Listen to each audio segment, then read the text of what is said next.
इस वक्त हमारे साथ मौजूद हैं जनाब एडवोकेट वहीद जावेद साहब। चंद रोज़ कबल सरगोदा के इलाके मुजाहिद कॉलोनी में कुरान पाक की तौहीन के मुबैना इल्ज़ाम में नज़ीर मसीह को, जिनकी एक शू फैक्ट्री थी, उन्हें कत्ल कर दिया गया था। तो उस हवाले से आज उन्हें इंसाफ ना मिलने के हवाले से इन्होंने प्रेस कॉन्फ्रेंस की है,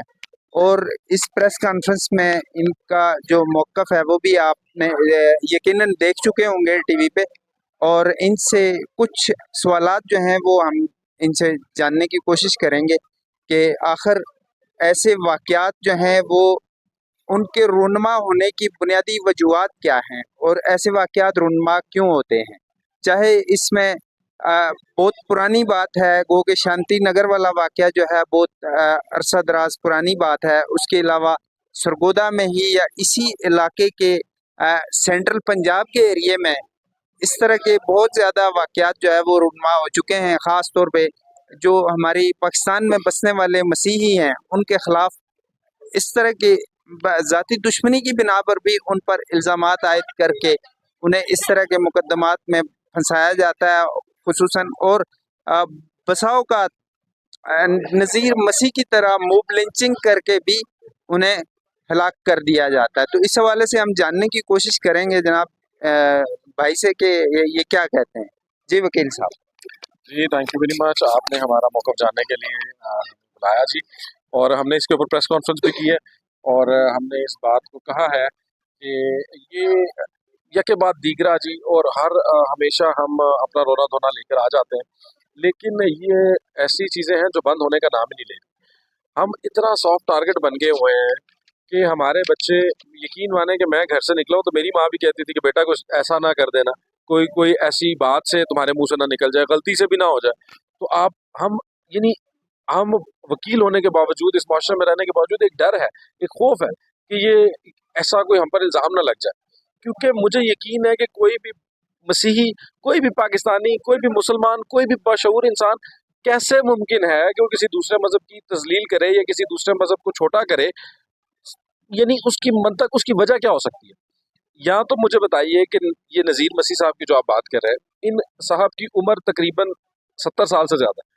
अब 70 साल से ज़्यादा बुजुर्ग शख्स की कोई इंटेंशन तो मुझे बताएं, या सिर्फ आपने ये इल्ज़ाम लगाया कि हमने देखा कि ये जनाब 295 ए और बी के मुर्तकिब हुए तो इन्हें मज़हब के मुर्तकिब हो गए। आप बताएं ना कि उसकी इंटेंशन क्या थी। ये बिल्कुल ऐसे ही है जैसे अगर आप किसी का कत्ल की कोई बात करते हैं, तो कत्ल में एक कत्ल अमद होता है, एक कत्ल खता होता है। यानी कत्ल को भी आपको उस कनेक्शन को बिल्ड करना पड़ता है केस कोर्ट के अंदर, कि वजह क्या थी कि किसी ने कुछ किया। आप कभी मुझे बताएं कि ये एफआईआर जो लॉन्च हुई सुबह 6:30 बजे, सुबह 6:30 बजे पुलिस के पास तमाम शवाहिद भी आ गए, पुलिस के पास तमाम रिकॉर्ड भी आ गया, पुलिस ने सारी तफ्तीश भी मुकम्मल कर ली और एफआईआर दे दी कि ये बंदा वाकई इसका मुलजिम है। और उसके बाद एफआईआर दे दी, और उसके बाद जाके उसको लेकर आए, और लाने के दरमियान में आप पुलिस ने उसको निकाला है, और आपकी कस्टडी से, आपके पास से वो उनको मार मार के ईंटें पत्थरों से मार दिया उसको। अब ये किसकी जिम्मेदारी। बात तो ये थी कि अगर चले 1 मिनट के लिए मैं आपकी बात मान लेता हूँ, ओके आपने इन्वेस्टिगेट भी कर लिया था, आप इतने इतने स्मार्ट पुलिस वाले हैं, पंजाब की पुलिस ना हो गई ये इंग्लैंड के हो गए, हाँ, कि ये इतने स्मार्ट पुलिस वाले हैं कि इन्होंने आधे घंटे के अंदर सारी इंक्वायरी भी कर ली, बंदे को मुजरिम भी साबित कर दिया, इन्होंने सारा कुछ खुद ही कर लिया, ना एसपी साहब से ऑर्डर लिया और एफआईआर दे दी, और उसके बाद उसे लाने गए थे तो फिर लिखा, एफआईआर के अंदर लिखा कि हम लाउड स्पीकर से ऐलान कर रहे थे कि हमें रास्ता दे। भाई आपको नहीं पता था कि वहां 200 बंदा जमा है, आपको नहीं पता था, आपने छह पुलिस एसएचओ को वहां बुला लिया, तो आपकी क्या कारकर्दगी थी। अच्छा, थोड़ा सा आप बीइंग ए लायर, आप बहुत सारी चीज़ों को देखते हैं, ऑब्जर्व करते हैं। तो हमारे ख़ास तौर पे अब मैं ये कहूँ, आपसे एक सवाल करूँगा कि खुसूसन भारत के अंदर मसीही भी टारगेट हैं, मुस्लिम भी टारगेट हैं, दीगर हिंदू बरादरी के अलावा सिखों समेत, सिख, मुस्लिम, क्रिश्चियन, ये सब टारगेट हैं। तो आप क्या एज़ कंपेयर टू पाकिस्तान कि वहाँ पे जो मुज़ालिम होते हैं, क्या इन पे भी कभी आपने गौर किया है, या आप कोई बात करते हैं, या कभी कोई इस तरह का इंटरव्यू या कुछ कहना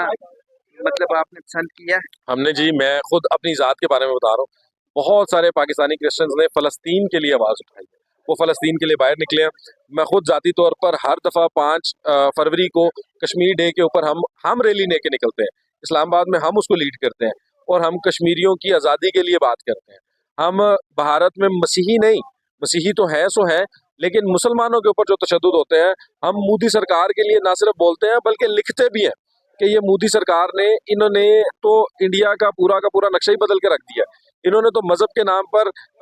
سب مسلمانوں کو وہاں آئسولیٹ کر دیا۔ لیکن ہم یہ کہتے ہیں کہ یہ پاکستان میں پھر بھی یہ واقعات ہوتے ہیں، لیکن پاکستان میں انڈیا والے حالات نہیں ہیں، پاکستان میں فلسطین والے حالات نہیں ہیں، پاکستان میں کوئی کشمیر والے حالات نہیں ہیں۔ پاکستان میں میرے پاس آزادی ہے، میں آپ کے سامنے بیٹھ کے بات کر سکتا ہوں، میں بول سکتا ہوں، میں ریاست کو کہہ سکتا ہوں، میں حکومت کو کہہ سکتا ہوں۔ انڈیا میں تو اس کے اوپر بھی پابندی ہے، تو ہم تو اس کے اوپر بات کرتے ہیں۔ اور یہاں پر اگر یہ نذیر مسیح، اگر یہ تو کرسچن ہے نا، اگر یہ محمد نذیر ہوتا تو پھر بھی میں ایسے ہی کھڑا ہوتا، اس میں فرق نہیں پڑتا کہ یہ نذیر مسیح ہے محمد نذیر ہے۔ بات یہ ہے کہ آپ نے زیادتی اس کے ساتھ کرتے ہیں جو ہمیشہ بیچارہ ایک اتنا ماٹھا ہے کہ وہ، آپ اس کو تو دیکھیں تو صحیح، ایک تو وہ مسیح، اوپر سے وہ 70-75 سال کا بزرگ، اگر آپ نے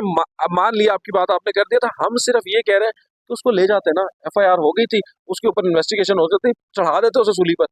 اچھا، ایک سوال ہے آپ سے کہ آپ یہ فرمائیے کہ جو ہمارے ہاں سرکاری سطح پہ انٹرفیتھ اور ہارمنی کے نام پہ جو لوگ پیسہ گورنمنٹ کا ہڑپ کر رہے ہیں، ان کے کیا مقاصد ہیں؟ یہ انٹرفیتھ اور ہارمنی کے حوالے سے کئی ادارے بنے ہوئے ہیں، اس کے اندر بڑے بڑے لوگ بیٹھے ہوئے ہیں، مذہبی اسکالرس کو ہائر کیا ہوا ہے، تو کیا وہ لوگ اس طرح کے جو متشدد واقعات ہوتے ہیں، جو تشدد کے واقعات ہوتے ہیں مسیحیوں کے خلاف یا کسی بھی برادری کے خلاف، تو کیا ان لوگوں کا کوئی کام نہیں بنتا کہ وہ کوئی اس طرح کی قانون سازی میں گورنمنٹ کی کوئی مدد کریں یا اس کی روک تھام میں کوئی اپنا جو ہے وہ کردار ادا کریں؟ دیکھیں جی، یہ جو انٹرفیتھ ہارمنی کے نام پر جتنی بھی یہ کمیٹیاں اور تنظیمیں اور منسٹری بھی، میں تو یہ بات کرنے میں کوئی ہچکچاہٹ نہیں ہے کہ سب ٹوپی ڈرامہ انہوں نے بنایا ہوا ہے۔ یہ نہ ان کا کوئی انٹرفیتھ پر کوئی کام، مجھے ایک کام بتائیں کہ جو انہوں نے کام کیا ہے جس کی وجہ سے ہم ان کی بڑی پذیرائی کریں، سوائے ان کے بیرون ملک ٹورز، سوائے ان کی نیچے ان کی ہی اپنی این جی اوز، جو این جی اوز باہر سے پیسہ منگواتی ہیں، یہاں پر 295 سی اے بی کے پرچے دکھا کے کہ ہم لوگوں کو بچا رہے ہیں، ادھر سے باہر سے پیسہ الگ، یہاں کی سرکاری مراد الگ، اور اس کے بعد جناب آپ ادھر موقع پر پہنچتے ہیں 3-4 دن بعد، اس کے بعد بھی 5 اسٹار ہوٹل میں کانفرنس۔ مجھے بتایا نا انٹرفیتھ ہارمنی والا کون مجاہد کالونی میں اندر اس گھر پہ گیا، کتنے کو لوگ جڑا والا میں اندر چلے گئے تھے، یہ جاتے بھی ہیں 5 اسٹار میں ہو کر آ جاتے ہیں۔ تو یہ تو 5 اسٹار انٹرفیتھ ہے، اور 5 اسٹار انٹرفیتھ نہیں چلے گی، ان کو اگر کام کرنا ہے تو ضلعی تنظیمیں، جو ضلعی لوگ ہیں ان کو ایکٹیو ہونا پڑے گا۔ Thank you very much.